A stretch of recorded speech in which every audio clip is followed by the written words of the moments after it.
En début de séance plénière ce mercredi 12 avril, le président de Meaude a présenté ses condoléances à la famille de Paul Furlan au nom de l'Assemblée, avant l'hommage qui lui sera rendu lors de la prochaine séance plénière.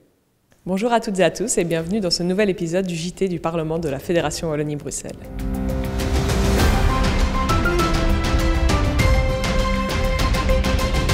Ce mardi, en commission budget, a été voté le projet de décret visant à mettre en œuvre des investissements structurels pour les bâtiments scolaires. Depuis 2021, le plan d'investissement dans les bâtiments scolaires, établi dans le cadre du plan de reprise et résilience européen, a été l'objet de toutes les attentions, tant du gouvernement que des députés, syndicats, associations de parents et autres pouvoirs organisateurs.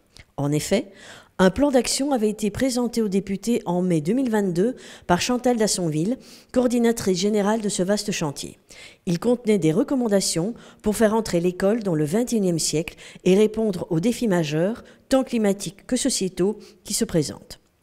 Ce mardi 11 avril, le ministre Dardenne a présenté devant la commission du budget le projet de décret mettant en œuvre des investissements structurels pour un montant s'élevant à 1 milliard d'euros via 4 appels à projets, dont un réservé à l'enseignement supérieur hors université.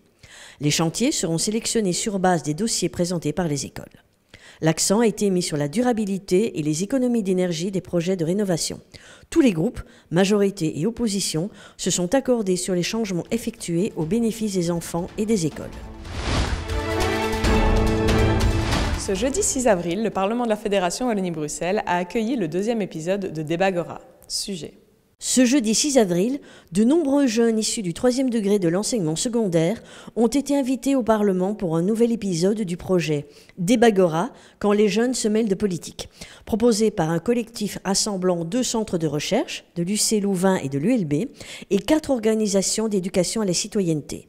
Ils ont pu vivre le débat démocratique et interagir avec des députés en travaillant sur la thématique des inégalités. Clôture de la 12e édition du concours des écoles avec la remise des prix ce mercredi 12 avril. Le thème 2022-2023 était « Science, on tourne ». 30 classes issues de toute la Fédération Wallonie-Bruxelles ont rendu leur travail. Les lauréats sont les élèves de 4e secondaire de l'école Saint-Joseph de la Louvière avec une vidéo sur le vaccin contre le virus du papillome humain, HPV. Ils gagnent un voyage de 4 jours à Poitiers avec une visite du Futuroscope. Les inscriptions sont déjà ouvertes pour le deuxième épisode de Réflexe qui aura lieu ce mardi 25 avril de 12h30 à 13h45 dans l'hémicycle du Parlement de la Fédération Wallonie-Bruxelles. Pour ce deuxième volet, le thème sera « L'économie, un ultime champ à démocratiser ». Toutes les informations sont disponibles sur notre site www.pfwb.be.